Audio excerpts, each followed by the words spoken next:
It's time to talk Gonzaga basketball. Get ready. Zag Insiders Jim Meehan and John Blanchett step away from the paper and up to the microphone to give you the biggest storylines. It's the Spokesman-Review Zags Insiders podcast. Here we go.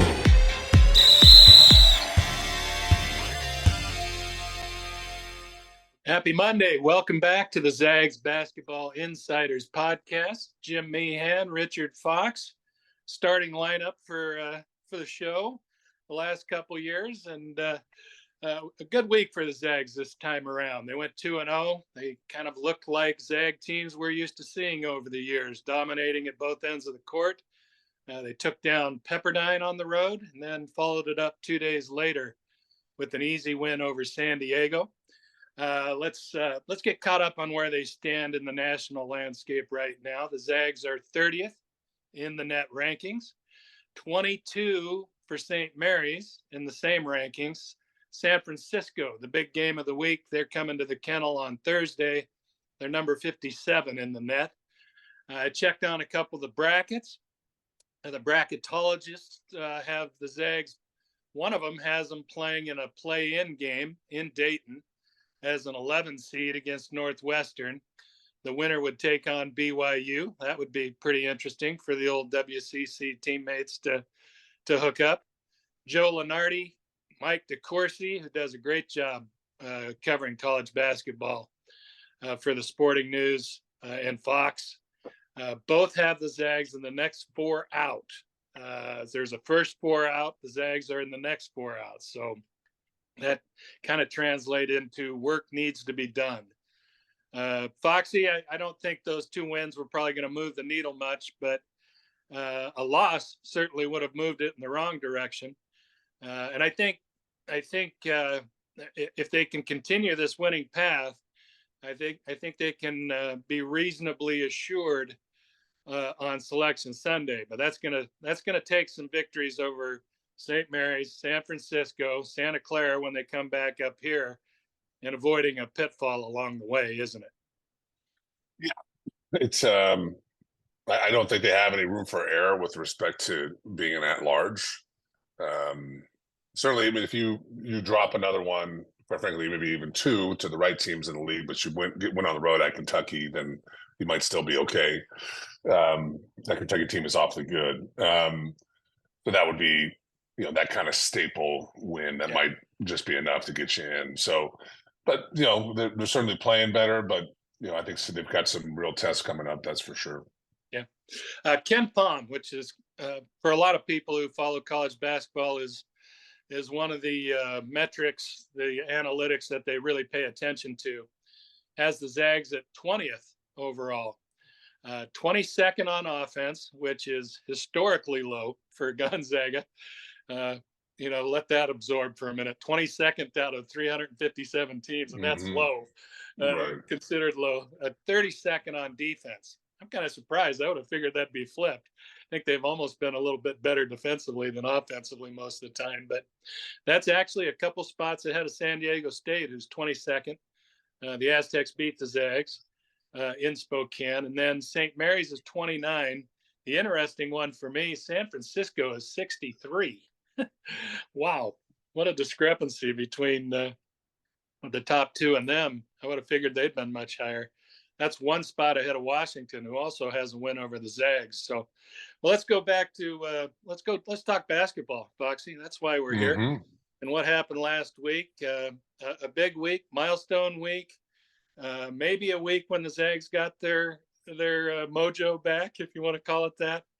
After the loss to Santa Clara the prior week in Santa Clara, Pepperdine was first up in Malibu. Smallest crowds, both places that I've seen in 15 trips down there, probably Pepperdine and San Diego. But the night kind of belonged to not only the Zags winning that one going away in the second half, complete domination, 46-21, I believe it was, in the final 20. Mark Hughes' 700th win. Quite a milestone. Not many names on that list, and not, I think maybe one or two ahead of him in terms of fastest to 700 wins. Foxy, if I remember right, you were in there for maybe wins number 100-ish. I think I played in the game 100. I think that was at San Francisco. We played San Francisco, and I only know that because we obviously highlighted that during the broadcast. But yeah, I was there at the beginning, Jim. I'm not a come lately. Okay, I was there at the beginning. That's right. We like the ones who are longtime devotees here there you go to the program. Well, what kind of stands out to you with? I mean, you played in the early 2000s with the Zags. You've kind of seen maybe an evolution in Mark as a coach. How's he changed over the years in reaching this milestone? If he hangs around, he's going to get to 800. How's he changed? Yeah, look, well, if you do anything long enough, the idea would be that you get better as a coach, and I think that it's not a negative to say. I think he's just a better coach, and he was awfully good when I was there. I think he's more at ease with the players. He's got a more intimate relationship with them. I think while they're here, I think for a lot of us early on, it was after you were done. It became more peer to peer than it did. I mean, when you played for him when he was a younger coach, what we did was a lot simpler. We had that old school flex offense, which really tried to, baby. and I still think it's a tremendous offense, and you could win in today's game with it. But it helped kind of smooth out the talent differences that we might have come up against some more highly touted, highly ranked teams in that early part of that run. And it was obviously difficult to guard. And just, I think he, as a coach, you always understand the importance of defense, but I'm not sure early in his career that was something he was as comfortable with as he was with the offensive side of the ball. And you've seen, I think, as this run has evolved, that consistently he's got better and better defensive teams. That's partly they've got better players and better athletes, but it's just more of a priority, more of an emphasis. It's part of, I think, the fabric of the program now is you come here, you're going to get a lot of freedom offensively. They're going to let you play, but you still have to guard. So, I just, it's difficult to have perspective, I think, in anything in life when you're living it. It's kind of when it's over that you can kind of look back. I think we certainly can have some perspective, but I suspect Gonzaga fans and the athletic department and kind of the history of the game will really look back on what he's accomplished and think to themselves, that's not only impressive, but I'm not sure that'll ever be recreated again.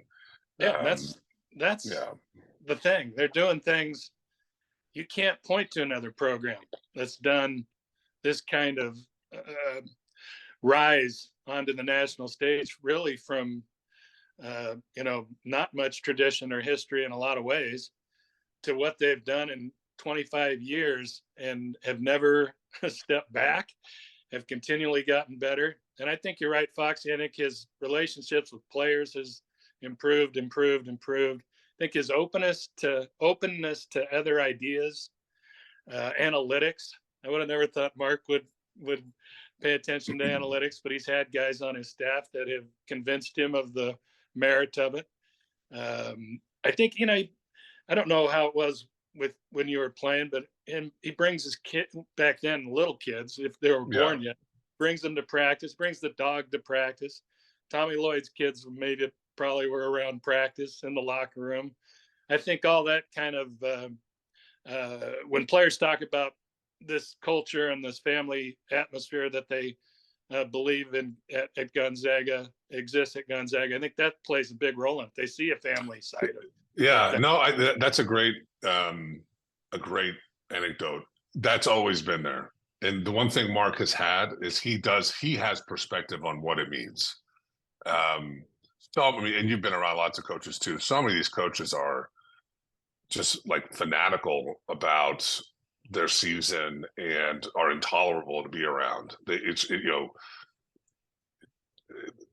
Coaches, my experience with college coaches in particular is that they just have no perspective. What they're doing and what their team is doing is the most important thing in the world at all times. And the pressure associated with that is no one can understand the pressures associated with being a coach, which is ridiculous. it's the most pressure filled profession that could possibly exist. It drives me crazy. I think quite frankly, I think when you talk to most coaches, it's both uninteresting to talk to them, and there's an absurdity to the conversation. Mark's never been that way. He's always had family first. He's a man of faith, which for him is really important. And you can pick up on that as a player. It's important what we're doing, and there's a pressure associated with what we're doing. But at the same time, it's not everything. There's a perspective about where basketball really does stack up with relation to everything else in your life as a player and what's happening around you in the world. And he had that when I played for him. I still think he has that. But yeah, it's just, when I think about where the program is today, so many people just it's just like, it is what it is. Like, we've got these facilities and we've got this plane and we travel and we beat people and we go to the Sweet 16. I remember on my recruiting visit, I met him on the bleachers of the old baseball stadium where the McCarthy Center is now. And the old kennel, which is revered ground, is a high school gym. And I remember walking into that gym and thinking, coming from Colorado, which is like 10,000 people, and having played in that league, like, this is a little different. This is not big time basketball, quite frankly. It was a great fit, and they'd started to win, but it took a leap of faith a little bit to see that the winning was going to continue and it was going to continue to grow. And when you think about the decision because I believe the McCarthy Athletic Center was the year after I graduated. So I graduated in 2004. So I think the 2004-05 season, when you think about the run was 99. So within 5 years, Father Spitzer, Mark Few, Mike Roth, they acted. There was no delay. They saw something and believed in it. And it was that moment, that moment, whenever it happened in 2000, whenever it was, that we're going to build this facility and we're going to lean into basketball as part of not only the athletic department's identity, but the school. That decision, I think, was as important as anything that's ever happened in the program. You think about all the other schools around the country that have had a run, none of them did that. You just kind of all holding their breath, hoping it continues, while Gonzaga just took that leap of faith. Really remarkable. And invested in so many other ways. Correct. Yes. The plane, the chartering, the amount of resources they spent to recruit overseas. I mean, those are hefty price tags on those trips, and they kind of dialed it up and wanted to show they weren't a one-hit wonder. Look, the thing we've overlooked here is the best thing. Obviously, Mark Few does is he listens to the show. He listens to our show. Yeah. Well, and I think you and I had a suspicion, but we hadn't verified it yet. So yeah, don't tell him that. But I'm certain it's almost happened, because Foxy in particular and me kind of as his wingman, we have been kind of beat drumming hoping that or if we were going to change something, we would have put Ben Gregg into the starting lineup for Dusty Stromer. That came to fruition at Pepperdine, and Benny Gregg, who, this is remarkable. Benny Gregg is in his 4th season with Gonzaga. I cannot get over that. Still blows me away. But anyway, he got into the starting lineup. Shot wasn't going the first night against Pepperdine. I think he pulled down 10 boards in that game. Then at San Diego, he had the back issue. He played through it. I winced on the baseline with him for every move, having been a back sufferer for a long time. Me too. I just was. Then he jumped up to catch that one-handed pass. I thought, don't do it, man. Don't do it. But anyway, he got through that, played great in the second half, finished with 15 and 10. I think as much as he brought off the bench, I think to have that personality and that immediate intensity, scrapping for a ball, pulling a rebound down in traffic, just showing the emotion with the rest of the starters being a little more flatliners, so to speak, on the emotional scale. I think that fit really made a difference. I think it helped Dusty. Mark said that Dusty kind of been maybe feeling a little pressure, in recent weeks, and he came in at the end of the Pepperdine game, hit a couple of threes, then added a couple, I think 3 more against San Diego. I think it helped both players, but I think it made a difference in the starting lineup and probably will carrying forward. Yeah, Ben plays effectively 28 minutes against San Diego, 30 against Pepperdine. He had 9 assists, only 2 turnovers in those 2 over the weekend too. Yeah.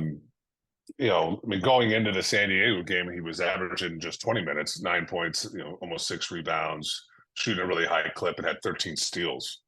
I just think he has an impact, and he can play. He is not the defender Watson is, but he does a good job keeping smaller guys in front for the most part. I remember he got beat once from, when he was trying to guard Millette, and then McKinney got by him on the baseline on Saturday. But that's going to happen when you go big. Quite frankly, guards get beat too. But he holds up really well when he gets switched out. He's very smart. He understands. He's been here long enough. He knows where to be. His efforts there all the time. And I just think he knows how to play. And it's just, Stromer's a good player. He's a young guy. And now his minutes are in the upper teens, probably where they should have been from the very beginning. He can come in, he can sit on the bench. He can kind of see where the game's going and kind of get a feel for it before just being thrown out there at the tip. It just wasn't working with him as a starter in the same way that it worked over the weekend with Ben. That might change later in the year. But I really do believe it normalizes their rotations as best as they can be normalized with the restrictions that they have with their personnel. Yeah. But now you've got Stromer coming on off the bench and Huff, a big and a wing, and Stromer can either come in for Ben or Watson or Ike. You can go with 3 guards, or you bring them in and take out Hickman or Nembhard and give them a blow. And then obviously Huff coming in is immediate scoring, and we can talk about him too. But yeah, I was really happy for Ben. I think he's probably earned it a while ago. And then for Dusty, it was just a good weekend. He shot the ball well, 5 of 9 from 3, averaged almost 9 a game, 8.5 points. If you think about the previous 8 games, since that UW game, he just hasn't looked the same. Those 8 games coming into the weekend, he was averaging under 5 and shooting 26% from 3. Just did not look comfortable. And you knock down a couple in the second half against Pepperdine. Sometimes that's all you need as a player.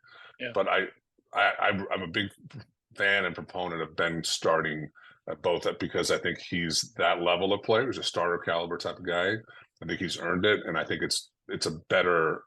It just does something for their rotations in a way that having Ben come off the bench doesn't.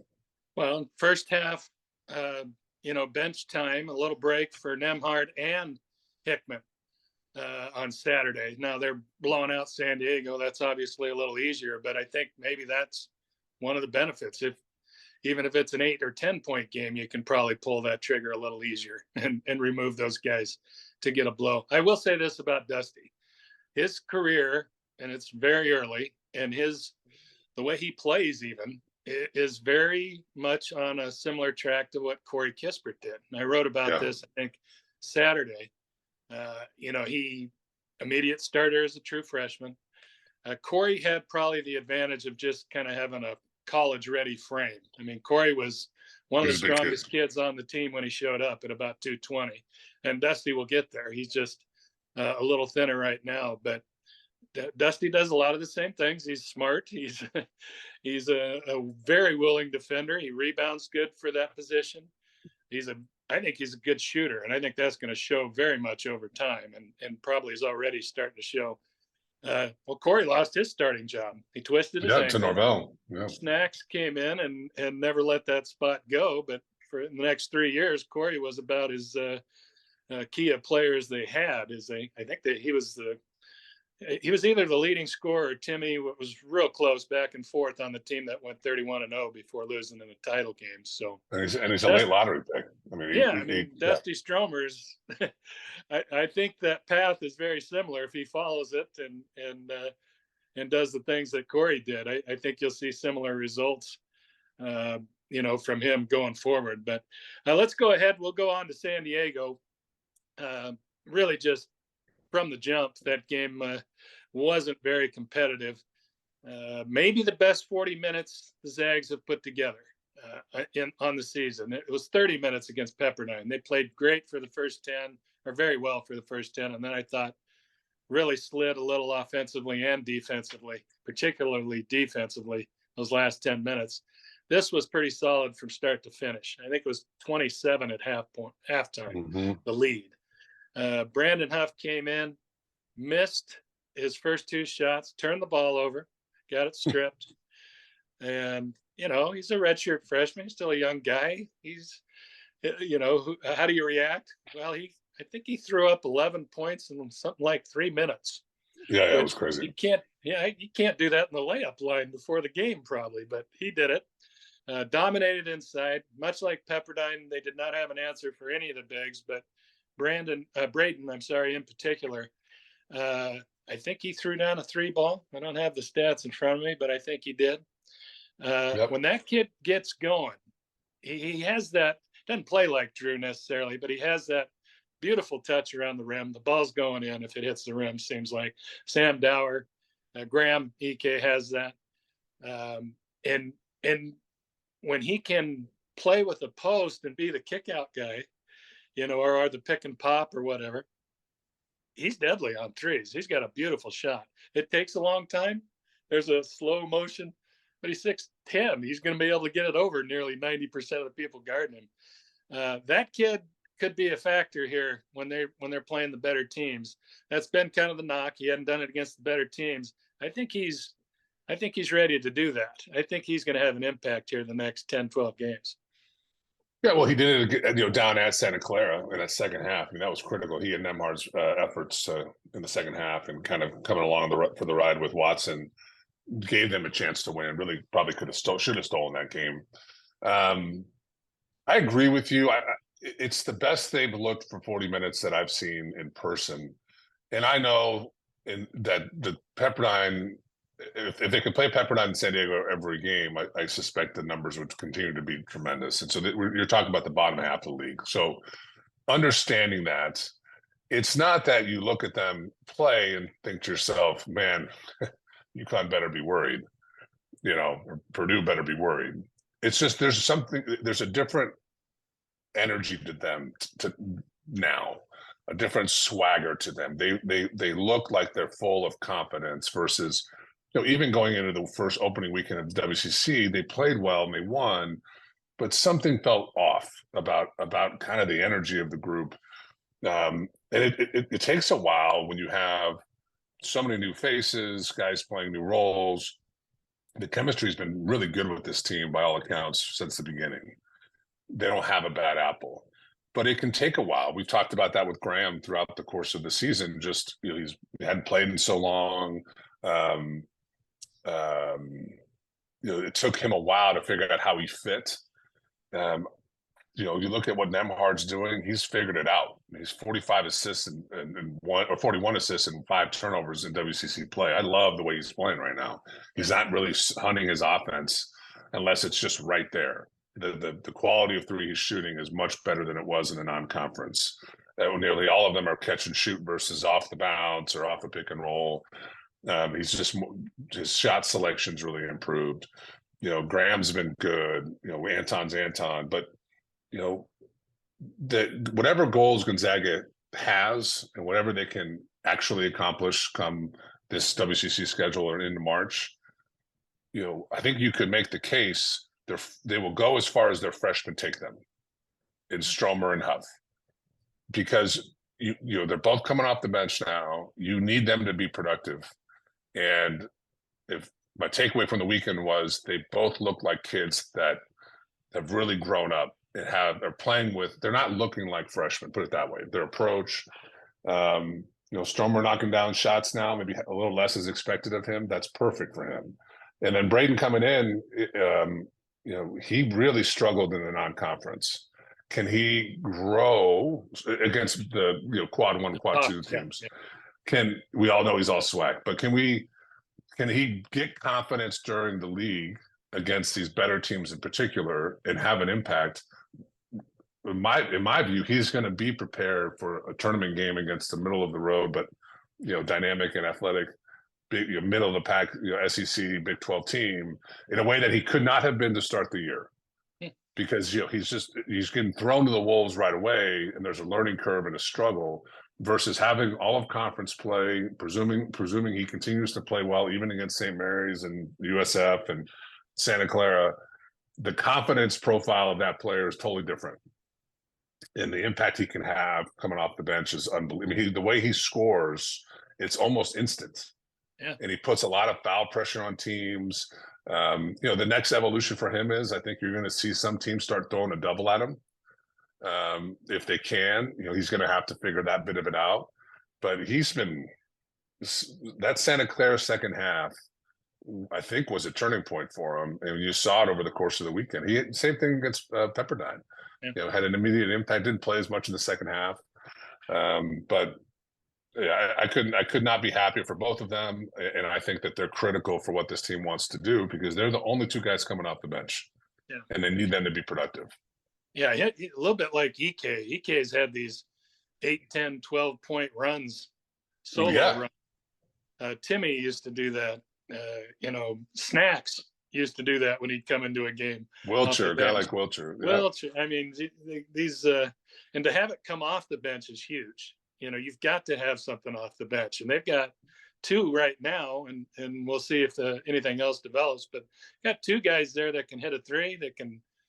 Well, and the ability to have Ike or Huff on the floor to on their own with whoever else, you always have a guy on the low block you can throw to. And that's such a luxury, man, that this is better as well as I do. Finding guys who can score on the low block efficiently is really difficult in today's day and age. To have two that shoot at a super high clip. I mean, Huff's shooting over like 78% or 75% from inside the arc. Yeah. That's effectively automatic. And Anton's has gotten better scoring it, throwing it to him mid-range, mid-low post, and he scores it. So, something not many teams have. Bodes well for this squad. Let's get ahead to this week. The big one, Thursday night, San Francisco, which was just rolling along, playing great, beating everybody in conference. And they ran into St. Mary's on San Francisco's home floor and got run over. I think they were down mid-teens, 12-13 in the first half.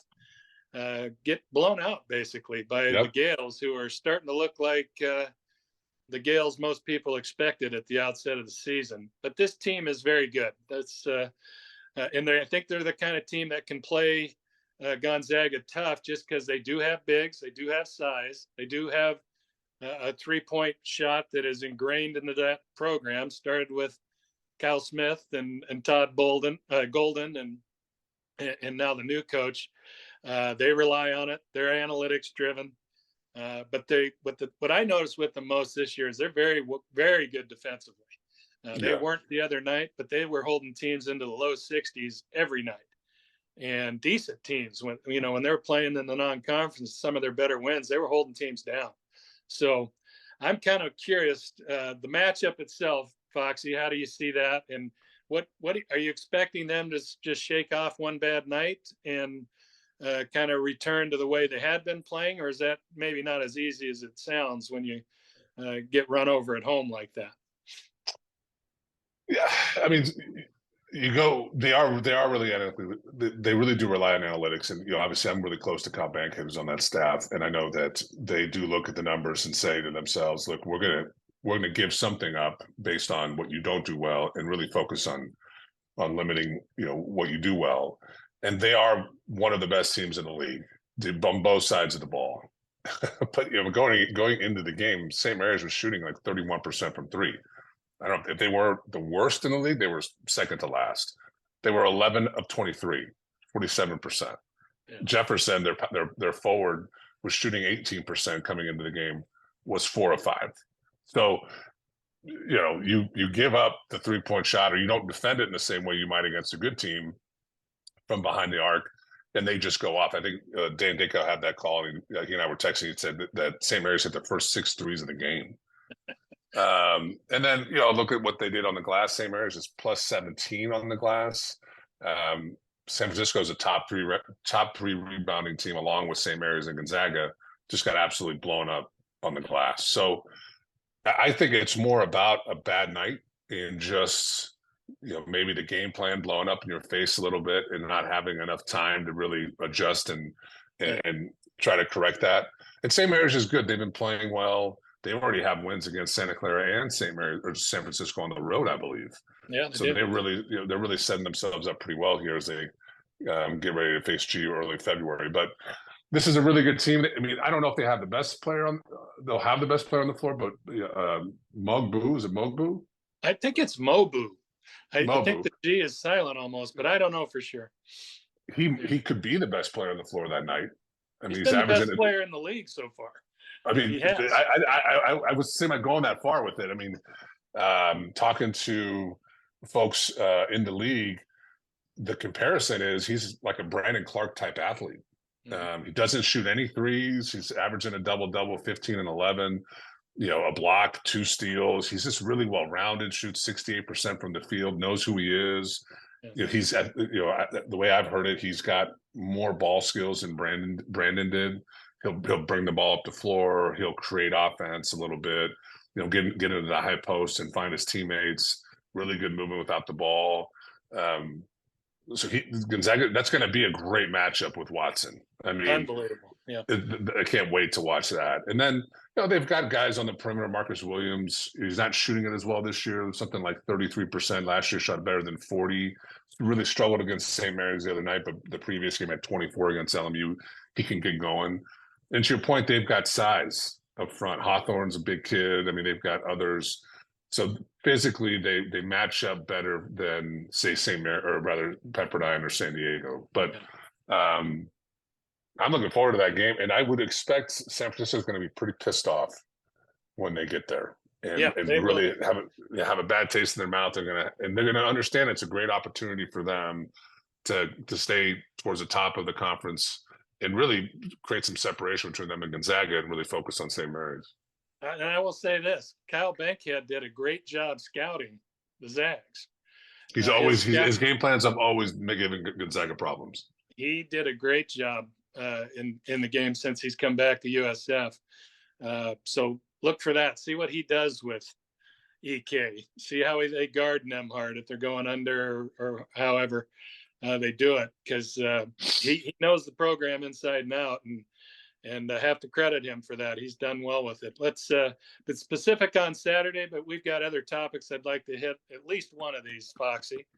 I have a scout for you for Pacific. Do you? Yeah, they're the worst team in the league. Okay.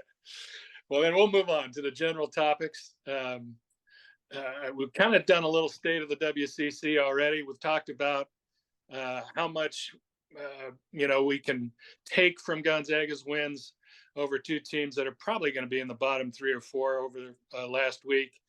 Let's talk about Nembhard. This kid, he took a lot of flack.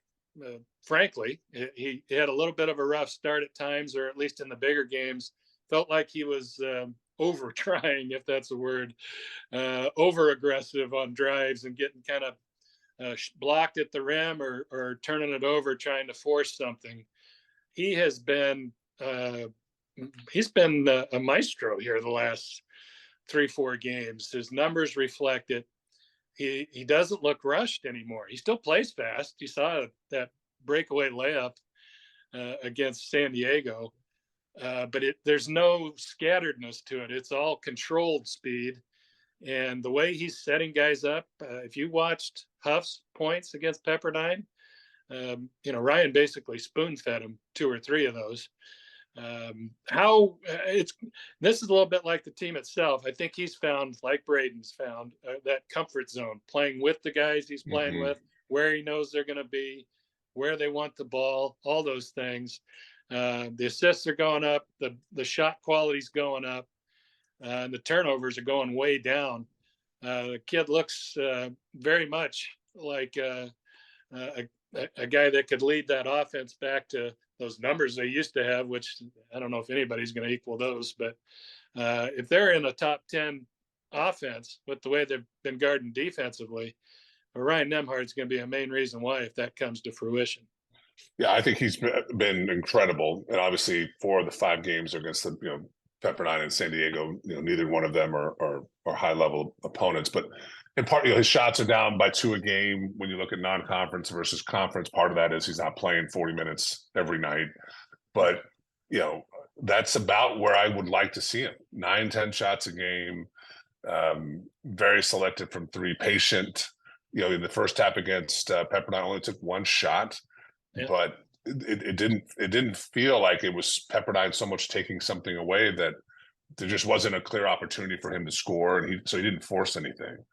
And I do think at times during the non-conference he took some bad shots, forced the issue. If I could snap my fingers and wish anything for him the rest of the year, is that he wouldn't take any more shots from 3 in transition or off a pick and roll. All his threes would be catch and shoot. He's shooting 50% from 3 in the league. What is he? 8 of 16. They're in rhythm. He's got time. He's already set. He just has to rise up and shoot it. It's a much better proposition for him than it would be coming off the bounce. And just the pace that he's playing, he's as good as anybody I've seen with just the change of pace. Early in the year, it felt like he was just go, go, go all the time, fast all the time. And now you'll see him really slow it down, coming off a ball screen or in transition. He's still north and south, but he'll cut straight across the court and create an angle. He's as good as anybody I've ever seen at using the dribble to improve the angle of the pass to whoever he's trying to feed. He's a magician with the ball. Yeah.